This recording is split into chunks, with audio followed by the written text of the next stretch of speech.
Maswerteng hapon po mga ka-STL. Narito na po ang resulta ng STL Batangas para sa araw na to, second draw.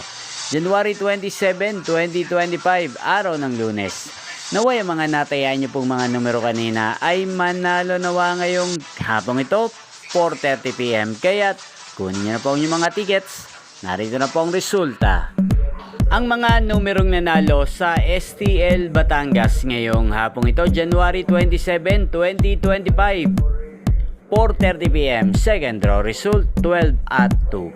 In exact order sa lahat po ng tumaya kanina sa STL Batangas para sa second draw ng 12 at 2. Congrats po sa inyo. Panalo po kayo. Again, 12 at 2.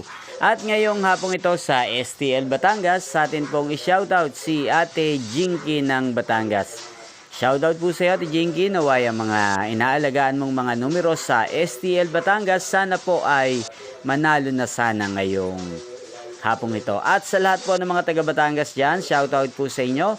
Naway nasa mabuti po kayong kalagayan. Inyo pong napanood ang resulta ng STL Batangas sa channel na to, Roderick Hernandez TV. Maraming salamat po sa patuloy niyo pong panonood at pagsuporta sa aking channel. Magkita-kita pong muli tayo mamayang 8:30 PM. Thank you for watching.